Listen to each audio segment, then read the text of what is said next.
Buenos días, psicoacústicos y psicoacústicas. Hoy les tenemos un video muy, pero muy bueno. Se van a ir sorprendidos de esta sesión. Vamos a ver toda la teoría heptatómica de la criminogénesis en México, en un resumen, una síntesis aproximadamente de 30 a 40 minutos.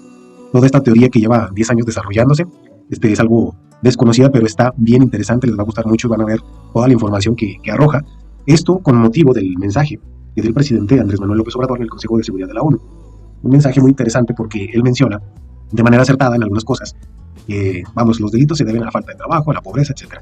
En parte tiene razón, son algunos factores criminógenos, pero no es como tal los elementos constitutivos que detonan la criminogénesis en México y en el mundo. Ojo, muy importante esto. A partir de esta exposición en el Consejo de Seguridad de la ONU, me pareció muy pertinente explicar toda esta teoría, una teoría muy bien construida que tiene más de 10 años alimentando su base de datos, generando algoritmos de investigación académica. Entonces esto es muy importante. Si quieren saber más información de esta investigación científica que lleva más de una década, pueden ver el video 000 de esta lista de reproducción para tener un poquillo más de información. Bueno, arrancamos. Primero que nada vamos a hacer clic aquí. Esta teoría heptatómica viene de 7, porque hay 7 principales elementos o factores criminógenos que generan la inseguridad pública en nuestro país.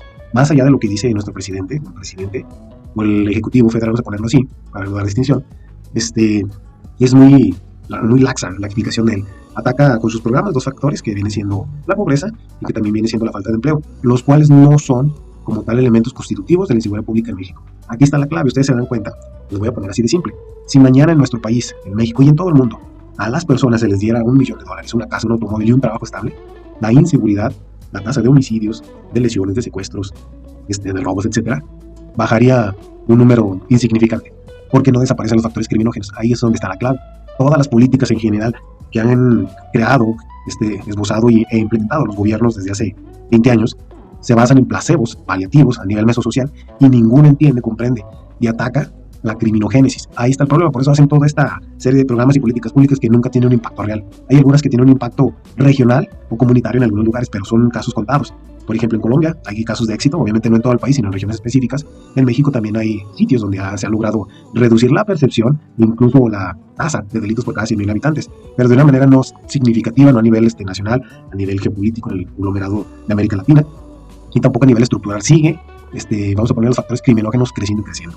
Y esta teoría nos explica de raíz cuáles son, de dónde nace, y sobre todo, que es algo muy interesante, nos da una solución de cómo eliminarlos. Porque si no los eliminamos, si estos factores criminógenos no los acabamos, podemos hacer 1000 cosas, lo que les digo. Regalarle dinero a la gente, por ejemplo, que sabemos que eso se genera inflación. Pero en el supuesto de que se pudiese, no se reduciría como tal la criminalidad. Porque no es el problema del trabajo, tampoco es el problema la pobreza como tal. Sí son elementos que aumentan las probabilidades para que una persona delinca, pero no son factores determinantes. Y eso es lo que nos hacen querer ver, o lo que han intentado hacer ver el gobierno antepasado, el pasado y el actual, y se están equivocando, gastando miles y miles y millones de pesos, incluso trillones, vamos a ponerlo así en inglés, ¿verdad? Los trillions de dólares, en políticas que no van a detener ni la migración ni la criminalidad, porque no la entienden, no la están atacando. Y lo primero para resolver un problema es saber el origen, para no ir realizando ensayo y error y tratando de adivinar. Ahí es donde falta la planeación operativa, infrapolítica, geopolítica, interinstitucional. Bueno, vamos a empezar después de toda esta introducción. Las cosas son muy simples. Antes de pasar a esta fase, nos vamos a ir primero a los elementos. Aquí está. Teoría heptatómica de la criminogénesis en México. Esto es bien importante. Hay algo que no nos han dicho y no sé por qué a nivel medios de comunicación, vamos a ponerle, por no decir medios de programación social, no se ha extendido. Si ustedes se dan cuenta, hay una batalla, vamos a ponerlo así, una discusión en redes sociales y en varios estados, tanto de Estados Unidos, la redundancia, como de México y otras regiones del mundo, la Unión Europea, etc., donde manejan la escuela y el centro. El Estado ofrece una educación y le quita cierta tutela a los padres de familia. Ahí está uno de los principales errores, porque como vamos a ver en la teoría heptatómica, la familia es veneno y es antídoto. Es el primer factor, el factor criminógeno más relevante de todos, y a su vez es el elemento de prevención de la violencia, de la delincuencia, con mayor repercusión. Entonces ahí está toda la clave, nada más que ahí hay que comprender un poquito todo este contexto. Bueno, ¿en qué se basa esta teoría heptatómica? Son 7 elementos constitutivos que generan todo este caos que tenemos actualmente de inseguridad. Primero, y el más importante, por eso se pone aquí, vamos a regresar por aquí. Ahí está. Formación parental y maternal laxa, o maternal y parental, como le quieran llamar. La familia es el principal factor criminógeno. Violencia intrafamiliar, violencia sistémica, que sufren los niños, niñas, incluso aquí tenemos los animales, etc. Es bien complejo, hay muchísima información de esto. La teoría heptatómica nos esboza en más de 100 páginas solamente el capítulo de la formación parental, pero se lo voy a tratar de resumir a grandes rasgos. Nadie nos enseña a ser padres o madres, Y en ese sentido, está demostrado precisamente la laxa supervisión parental, o sea, porque no hay educación de padres, madres, tutores. Esto independientemente del tipo de familia, esto quiero dejarlo muy claro. Si es una familia de un hombre y una mujer como tal, es una familia compuesta, extendida nuclear, formada por abuelos, por tíos, conformada por dos mujeres e hijos, dos hombres e hijos, etcétera, ¿verdad? Esa situación como tal no tiene una colateralidad grande. Aquí el problema sigue siendo esta falta de formación. Lo primero que debiese haber es un macrosistema, vamos a ponerlo así, de formación de los padres y madres. Cada quien educa a sus hijos e hijas en el ensayo, en el error y a través de la costumbre. Vamos, esto no es un experimento. Los seres humanos no se pueden, bueno, sí se hacen situaciones complejas, pero aquí está el primer detalle. Si ustedes se fijan, esa externalización de individuos que tienen conductas antisociales, conductas desviadas, conductas criminales, tienen muchísimo que ver, en más de un 90%, así lo demuestran los estudios, de la misma teoría atómica, de un montón de teorías que ahorita no vamos a leer, de una dinámica familiar, ojo, dinámica familiar, peyorativa, coercitiva, funcional a través del terror psicológico. Quiere decir que estas personas, hombres, mujeres, de cualquier género que se les venga a la mente, si se ponen en este sentido, cometen delitos o han cometido delitos, son más factibles a cometerlos, vamos a ponerlos en el término, por esta laxa supervisión parental. Está demostrado que un individuo se limita a autorregular su conducta hasta en un 97% antes de cometer cualquier acto que vulnere las leyes, pensando precisamente en lo que sentirían sus padres o sus tutores, su padre o su madre. Se detienen. ¿Por qué? Porque les importa, porque hay un vínculo afectivo familiar y una dinámica positiva. Y se detienen y no delinquen. Aún no tengan trabajo, aún no haya pobreza, no pasa eso. Y en este sentido, ocurre lo contrario. Cuando no hay esa dinámica familiar proactiva, prosocial, con vínculos fuertes, obviamente se dispara casi en un 100% de todas las personas que cometen actos antijurídicos o conductas ilegales, penales, etc. Tienen un origen determinante en esto. Bueno, más o menos lo expliqué, ahorita lo vamos a ver más. Otro factor es la formación ciudadana. Es una cosa terrible en nuestro país, por lo menos en gran parte del mundo. Aquí tenemos hasta un dicho que menciona: el que no tranza no avanza, ¿verdad? Surge la cultura de la antijuridicidad, de la violencia sistémica. Porque hay formación ciudadana laxa. Es increíble que en este país y en muchos otros se le otorgue el grado de ciudadano a cualquier individuo solamente por el hecho de cumplir 18 años y tener un modo honesto de vida. Esto no tiene ningún sentido, es algo terrible. No hay una formación ciudadana. Vamos a ponerlo así. Debiese haber me parece que es desde los 18 hasta los 80 años, perdón, hasta los 76 años, que es la esperanza de vida de las y los mexicanos. Una escuela de formación ciudadana, una formación ciudadana. Esa INE que te dan, esa INE, no te la dan simplemente a 18 años y yo recibo para ejercer el derecho. Porque ese tipo de, esa democracia raquítica, democracia participativa, representativa, es una burla. Y aquí es donde entra lo otro. Deberían formarnos de manera periódica, por lo menos hacernos un examen, vamos a ponerlo así cada año, así como se renuevan, vienen siendo los prediales, el pago de la tenencia y otro tipo de impuestos. También debería haber, por lo menos anual, bianual o un trienio, no sé, un examen para poder continuar con tu INE vigente, para ver si eres un buen ciudadano. Tienes que acudir a una escuela de formación ciudadana. ¿Quién lo hace en este país? Nadie. No existe eso. Entonces, no sabes cuáles son tus derechos, ni tus obligaciones, ni tus límites jurídicos, y no entiendes y no comprendes la importancia de vivir en colectividad, porque estamos conformados como Estado, porque tenemos sociedad. Todo eso, como no lo comprendes, porque no existe formación ciudadana, entonces no existe esa, vamos a ponerle así, interdependencia de los individuos que conforman la sociedad. Y por lo tanto, como no hay una formación ciudadana, pues cada quien vela por sus intereses. Ese es uno de los factores criminógenos muy relevantes aquí en este país.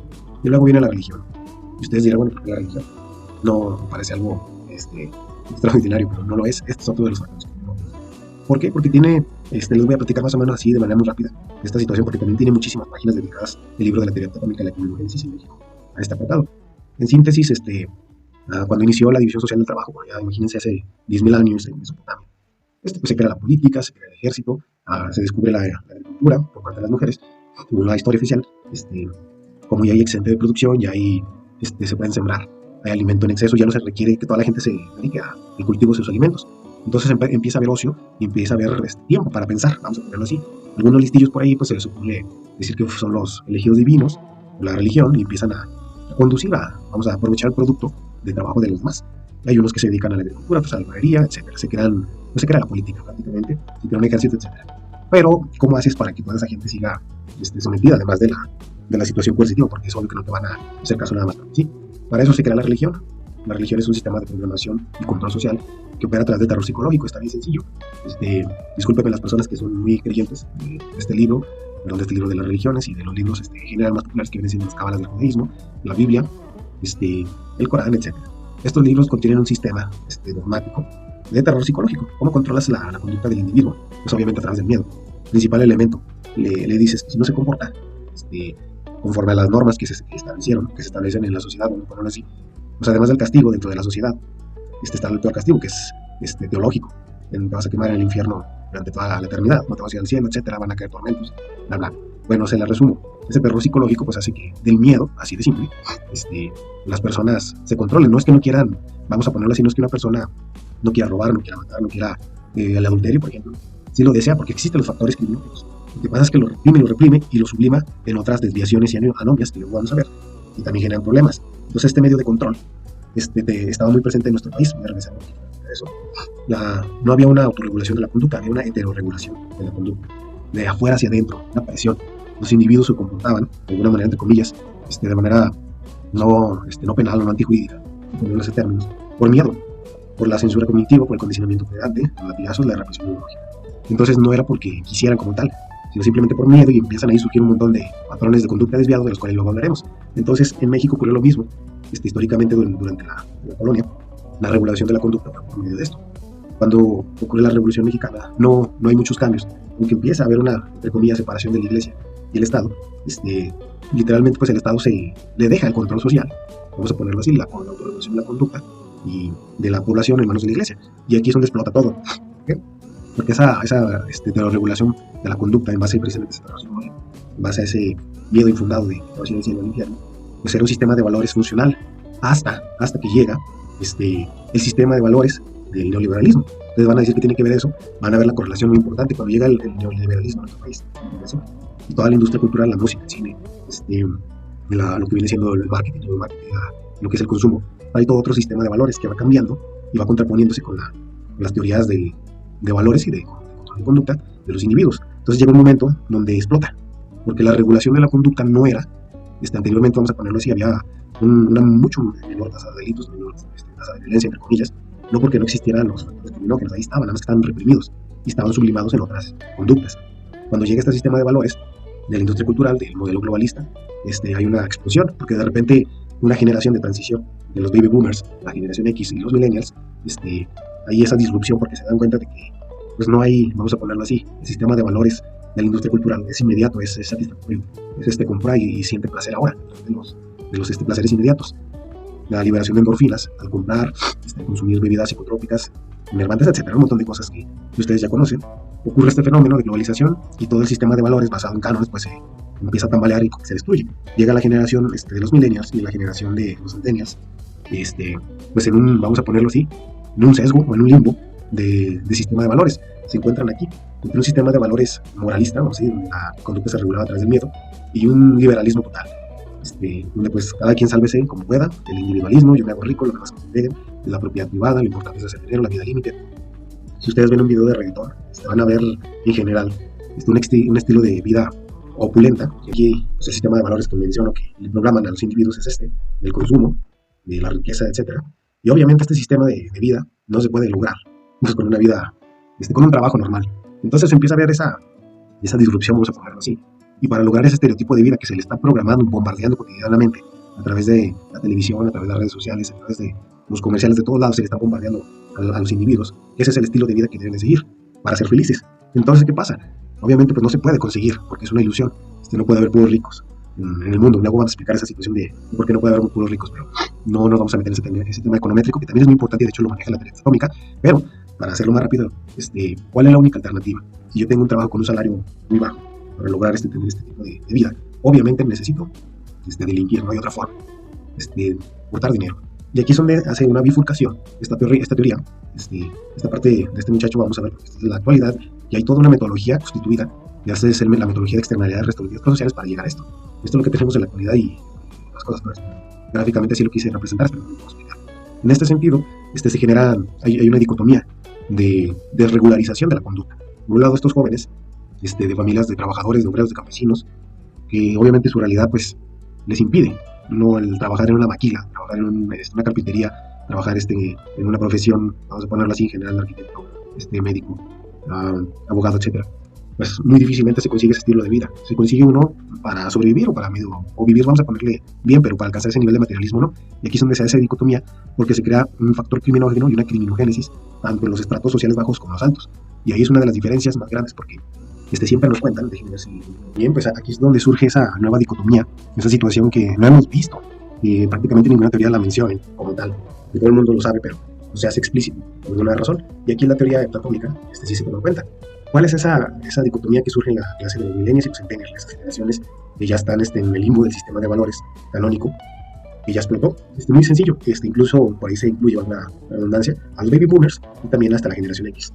¿Qué pasa ahí? Regularmente nos han vendido la idea, o el gobierno sí lo cree, las teorías de prevención, que aquí es donde están los factores criminógenos, aquí son los delincuentes.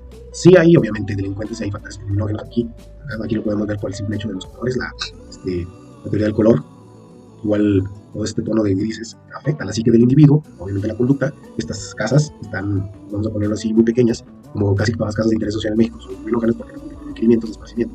Estas, al igual que los de las casas de, voy a decir de Infonavit, por ejemplo, pues no crean que hay mucha diferencia, también son casas criminógenas porque han reducido espacio donde conviven tantos habitantes. Aquí está la teoría de la ventana rota, como ven hay suciedad y estos individuos, de manera inconsciente, generan un patrón también de conducta desorganizada y de violación a las leyes. Al ver esta suciedad, pues obviamente se replica, ¿no? Al ver un lugar ordenado también se replica, también es igual. Si una persona se pasa un semáforo en rojo, hay 97% de probabilidades de que el que está atrás de esa persona también se lo pase y 99% de probabilidades del que le sigue, el tercero, también se pase. Es decir, genera una colateralidad, un efecto dominó en la conducta criminógena. Y así empiezan con esas pequeñas, vamos a ponerle así, violaciones a normas y reglas generales que se van convirtiendo cada vez en actos de manera inconsciente de los sujetos que violan las leyes a nivel cada vez mayor. Pero aquí es donde quiero llegar a esta explicación, estoy ahondando un poquito en esto, porque se dice, y las políticas públicas y los programas, 99.9% va a aterrizar a estos barrios, a las demarcaciones, con pobreza, que con falta de trabajo, con violencia, etc. Pero nunca hemos visto una política pública que vaya encaminada hacia estos lugares. Aquí Santa Fe, en México, Garza García, que es el municipio más rico de Latinoamérica. Vamos a ver una imagen así, a ver si me permite el archivo. Aquí está. Aquí, señores y señoras, psicoacústicos, ciudadanas, ciudadanos, investigadores e investigadores, aquí están llenos de factores criminógenos. ¿Ustedes dirán dónde? Precisamente en esa psique de axiología de los que están aquí.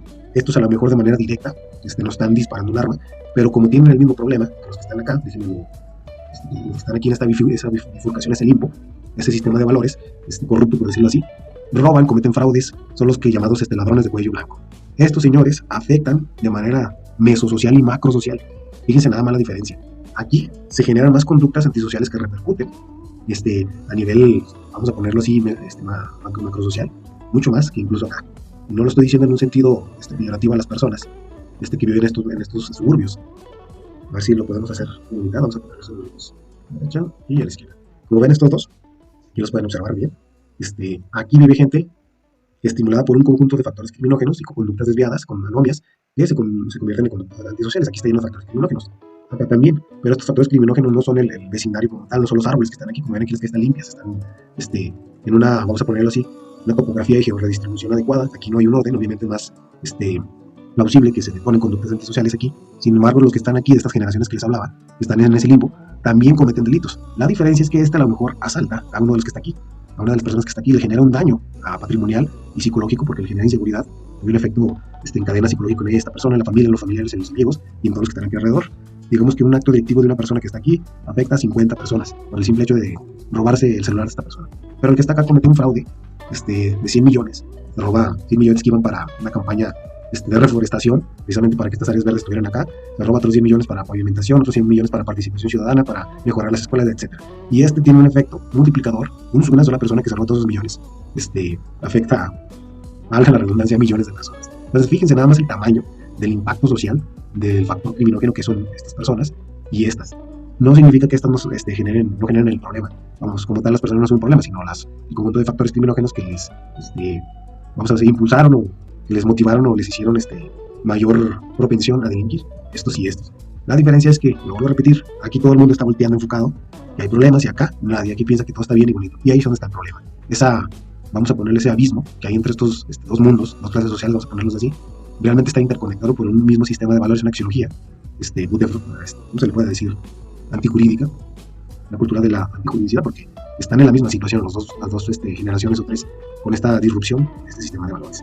Entonces ahí está una de las claves de esta teoría atómica, que nos dice que no solamente vamos a encontrar, factores criminógenos en lo que viene siendo los barrios que conocemos como populares. Los factores criminógenos aquí también están, y están dentro de la psique de los individuos, de su sistema de valores, que ya lo vimos acá, de la industria cultural.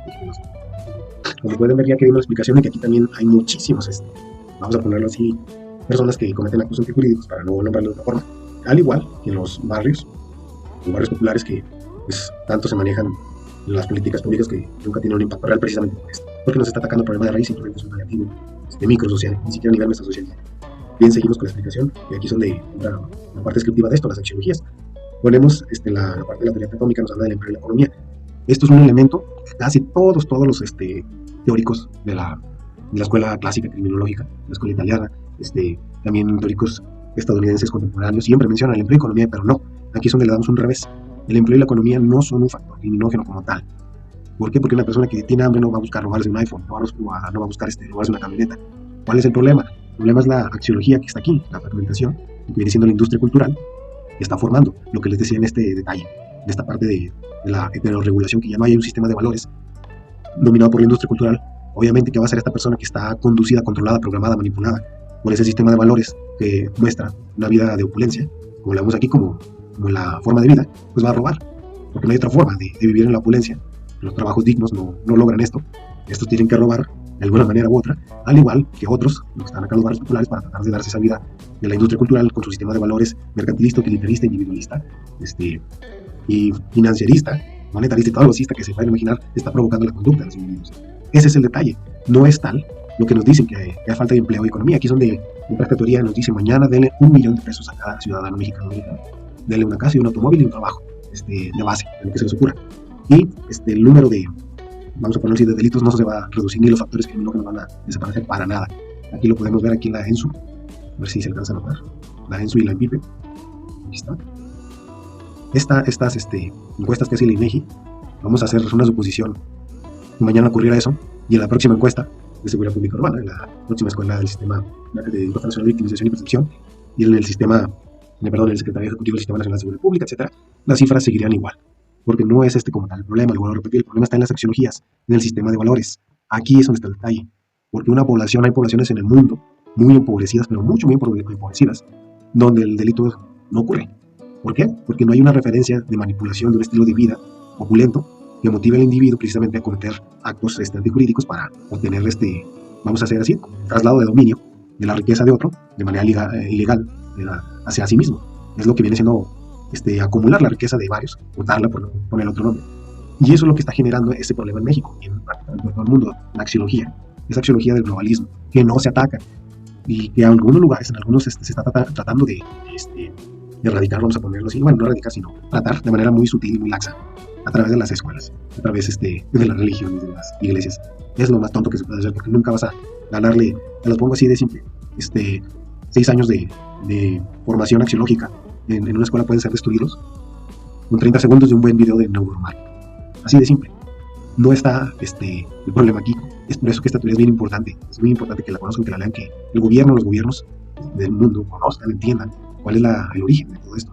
Porque hacen y seguirán haciendo, si no toman en cuenta todo esto, políticas pues, que solamente van a ser paliativos, van a medio detener, van a medio contener la criminogénesis, pero no la van a poder eliminar como tal. Bueno, aquí hay otra propiedad interinstitucional laxa, desorganizada. ¿Qué les puedo decir de esto? Las instituciones son un factor criminógeno por en su país, son principales medios de operación de actividades ilícitas. No hay una coordinación entre ellas realmente, los que las operan generalmente están en la línea de desviación de nomias de los que les comentaba que están acá. Aquí me pongo los que están en este limbo de autorregulación, esa transición donde hay un descontrol total y una manipulación y un sistema de valores que rompe con la colectividad, con la solidaridad, es un metavalor que contiene la democracia, que incluye solidaridad, pluralismo, respeto, participación, etcétera. Pues no lo tienen. ¿Qué pasa? Pues que cada quien a su manera roba, comete ilícitos, genera caos, y cuando llegan a las instituciones pues lo hacen de manera masiva y el impacto es a millones de personas, prácticamente a la mayoría de la población. Y aquí es donde entra una institución, porque no hay una operatividad interinstitucional, valga la redundancia, de un sistema de programación social del Estado proactivo, y es lo que propone el método que vamos a ver más adelante. Aquí ustedes pueden ver, por ejemplo, por citar un elemento, el organismo encargado en México del desarrollo integral de la familia es el DIF. Vamos a ponerlo. Bueno, aquí está quiero que vean nada más las acciones, no es una situación peyorativa, sino una crítica positiva de las acciones. Si se fijan aquí en estas imágenes, dice recreación cultural, reporte, cobijando comedor, no te quemes, y asistencia alimentaria. Como pueden ver, aquí estos son los programas sociales que estaba ejecutando el DIF en este lugar. ¿Cuál es el problema de esto? No hay ningún programa que ejecute lo que debe estar haciendo el DIF, que es el desarrollo integral de la familia. Una escuela para padres, una visita psicológica y una terapia familiar permanente. A todas las familias, a todas. No lo hay, entonces no hay una recomposición de la dinámica familiar, una reconstitución de las axiologías del sistema de valores. Como no existe ninguna actividad de eso, todo esto son puros paliativos. Claro que la recreación, la cultura y el reporte es importante, pero esto es un nivel de intervención terciario. Esto es después de que ya reconstituiste las relaciones interpersonales, la dinámica familiar, los vínculos entre los miembros de esa familia y también los miembros de lo que viene siendo el barrio, la cuadra, la calle, la avenida donde viven. Cuando ya hay ese sentido de pertenencia, colectividad y soporte, una visión constitutiva, con la misma dinámica de axiologías, con los mismos valores, vamos, una programación horizontal de un sentido de vida colectivo. Obviamente esto genera, vamos a ponerlo así, es como la cereza en el pastel. Es lo último que se hace cuando ya tienes, vamos a ponerlo así, eliminado los factores criminógenos. ¿Y qué están haciendo aquí? Obviamente no están eliminando, lo que hacen es un paliativo durante unas horas, los distraen, por no decir otra cosa, pero los factores siguen ahí, siguen los factores criminógenos saliendo de aquí de los juegos, se van a su casa que está acá, vamos a buscarla rápidamente como ejemplo, y obviamente pues se van a la realidad. Es como tomarse una pastilla, un placebo, o sea, no tiene una repercusión real. No sé si ahí la importancia de este modelo que presenta la teoría atómica.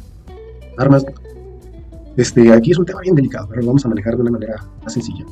Pues qué pasaría si el día de mañana, de manera repentina, se elimina todo el contrabando de armas. Mientras nuestro país no va a decir por dónde, pero ustedes ya saben. Pues obviamente, imagínense una persona con todas estas anomalias y desviaciones, pues no se va a animar a realizar el mismo acto. No se van a eliminar, esto lo quiero recalcar muy bien, no se van a eliminar los factores criminógenos, no se van a eliminar, van a seguir ahí. Lo que va a pasar es que los sujetos van a tecnificar el iter criminis, le llaman así, para poder cometer el delito. Pues si no tengo el arma, tengo que hacer las cosas con una mayor tecnificación, voy a construirme ya sea un arma artesanal, voy a utilizar un vehículo, etcétera, como medio para realizar el acto. Entonces, ¿qué provoca esto? De manera instantánea reduciría, obviamente, si se detuviera todo el ingreso de armas, pues reduciría el impacto que vienen siendo los delitos. Nada más en un corto plazo, muy corto, aunque se las quitemos, pues obviamente no se elimina el resto de desempeño económico con datos de prueba. Y finalmente tenemos la infraestructura física de la área. Me atañe mucho a esto, déjenme les digo dónde está.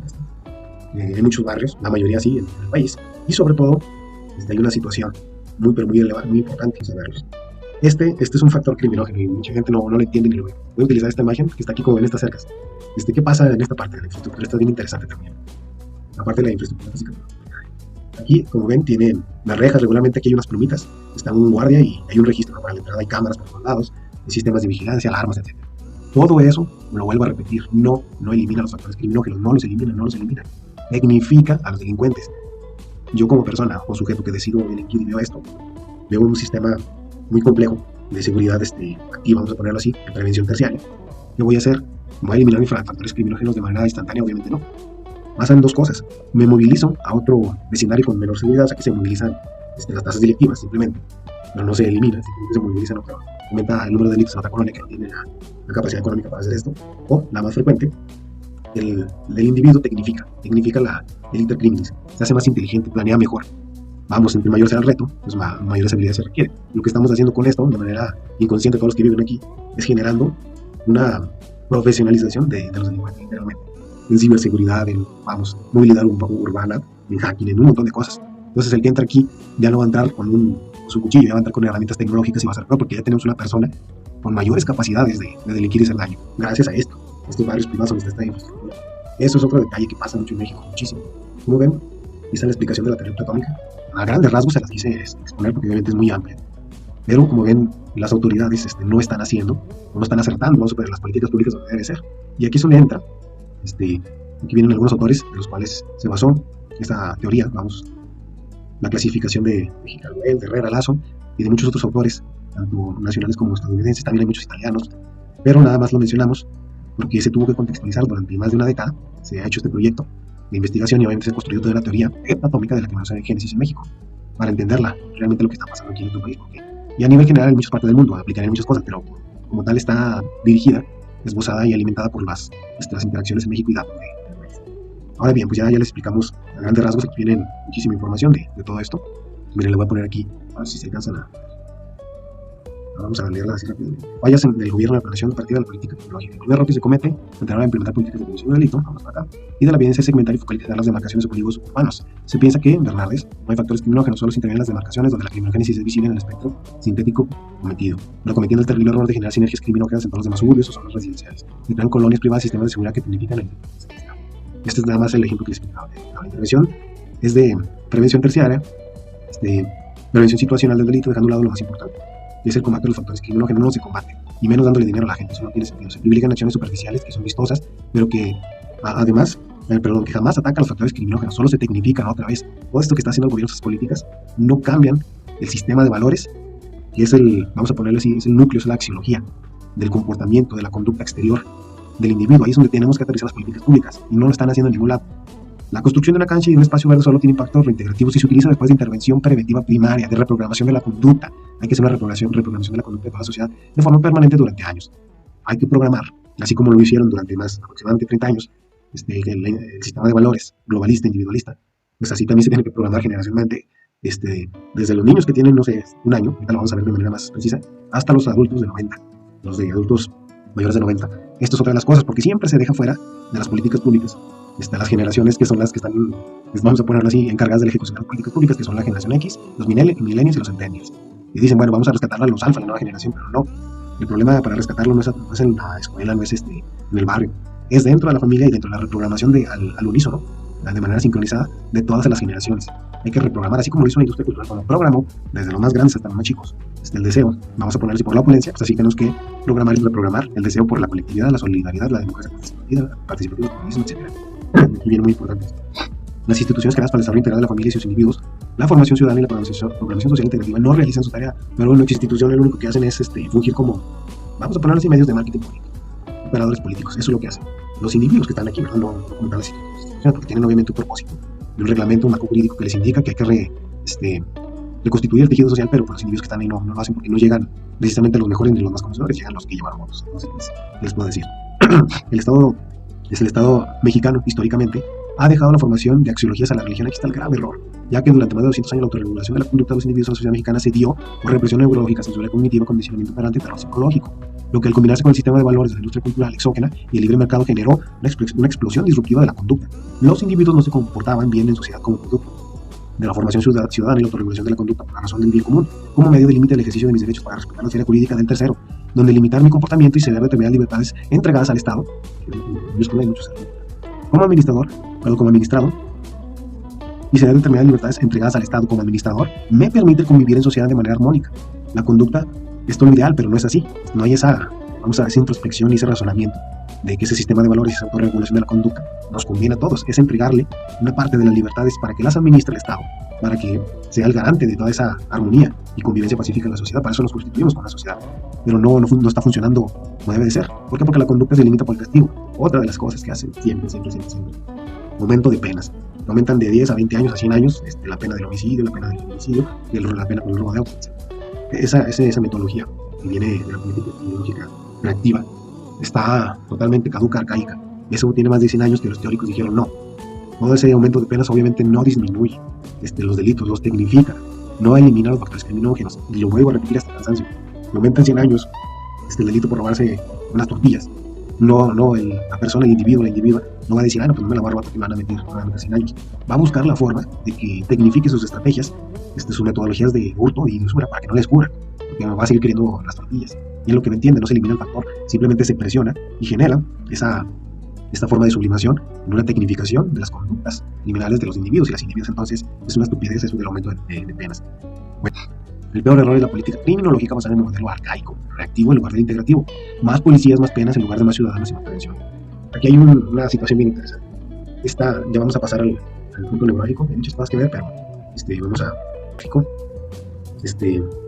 de esta teoría, donde no solamente nos dice dónde está el problema, nos identifica. Vamos a pasar a un punto neurálgico, vamos a abordarlo ahora, porque esta teoría muy interesante no solamente nos dice el origen de todo de toda esta violencia que hay, sino también nos dice cómo atacarlas, nos genera una solución, una política pública. Y la voy a tratar de resumir porque es una política pública bien compleja, bien interesante. Bien, aquí la la parte neurálgica, vamos a verlo así, aunque ya nos lleva mucho tiempo la explicación de la teoría técnica, entre comillas, porque está muy compleja, muy interesante. Lo que nos propone además esta teoría no solamente es el diagnóstico de cómo se origina toda la situación de la violencia y la delincuencia en el país, sino también nos da una solución. En teoría las públicas son muy pocas, y en esta sí nos da una solución, una metodología para precisamente eliminar esos 7 factores criminógenos que son los que generan todo el caos que estamos describiendo. Voy a tratar de explicarlo de manera breve. Yo creo que va a ser en otro video, pero de manera, para concluir, les vamos a poner en esta parte los factores criminógenos que hay aquí. Aquí están los elementos, y nos va a arrojar una hora más de video, y yo quiero hacer otra parte, la explicación, porque es una teoría muy interesante, una política pública totalmente bipartita entre el sector público y el sector privado, con un conjunto de sistemas de reprogramación social muy importantes que van a desencadenar precisamente. Bien, por ejemplo, aquí viene uno: acción de escuela para paz restaurativa, participativo, prosocial. Hay 3 niveles de implementación. Ya no se les va a leer muy rápido porque todo esto lo vamos a ver en otro video de manera muy precisa. Esta política pública para precisamente eliminar todo lo que vimos acá en la teoría heptatómica de criminogénesis, que vienen esos 7 factores criminógenos, se basa en el modelo externalidades restaurativas prosociales. Viene en otra diapositiva, pero básicamente se basa en un ecosistema de programación familiar, programación en el barrio y programación a nivel social. Desde la música, desde la televisión, desde las instituciones, desde el mercado, tiene que haber, o propone esta teoría y esta metodología, un sistema de valores unificado, donde el que vive aquí, vamos a ponerlo, el que vive aquí y el que vive en un barrio pobre, vamos a ponerlo así, pobre en el sentido materialista, vayan a la misma escuela, se encuentren en el mismo espacio, a la misma escuela de formación ciudadana, y tengan el mismo sistema de valores. Estos que están aquí, este es el vamos a ponerlo así, accionista de Grupo Modelo, y este es un arquitecto, este es un carpintero, este es un zapatero. Se fijan, todos al mismo nivel, porque tienen un mismo sistema de valores. El que vive acá y el que vive aquí se siente parte del mismo sistema, por lo tanto no va a cometer actos en contra de estos, ni estos actos en contra de estos, ni de los demás, porque hay un sentido de colectividad y un sentido de pertenencia. Todo eso obviamente implica un sistema de programación social que se llama, o se denomina externalidades restaurativas prosociales, que se creó por el mismo autor a través de esta misma teoría. Vamos a ponerlo aquí: la autorregulación de la conducta. Así, vamos a hacer grande. A grandes rasgos, se voy a dar un adelanto de lo que será en el próximo video. Este sujeto tiene que ser reprogramado a través de este mecanismo. ¿Por qué se llama externalidades restaurativas prosociales? Porque a través de los estímulos externos, de todas las políticas públicas transversalizadas en un eje articulador de la trigonometría operativa, aquí viene, porque ese sujeto, a través de la triangulación operativa interinstitucional, a través del Estado, a través del mercado y a través de la ciudadanía, de esos 3 ejes articuladores, va a reprogramar un sistema de valores con una metodología bien interesante que se constituyó precisamente para realizar eso. ¿Qué va a pasar si todos tienen el mismo sistema de valores a través de una axiología? Lo social, pues obviamente no se van a hacer daño, porque son miembros de la misma comunidad. Es como hacerse daño a sí mismo. Y ahí es el punto neurálgico de esta propuesta de política pública que nos trae la teoría eptatómica del criminogénesis en México a través del modelo de externalidades restaurativas prosociales. Y lo ponemos así. Aquí está. Entonces, esto es todo por el día de hoy. Esperen la segunda parte del video para que vean toda la dimensión operativa que se tiene que hacer y que se puede hacer con muy pocos recursos para que se acabe todo este desorden. Pero ya queda para otro video. Y les dejo una reflexión por ahí muy interesante. Nos regalan miedo para vendernos. Así se los digo. Esto tiene una solución sencilla. No es complejo. Nada más que hay que saber cómo. Hasta la próxima, mis queridos ciudadanos, mis queridos psicoacústicos y psicólogos.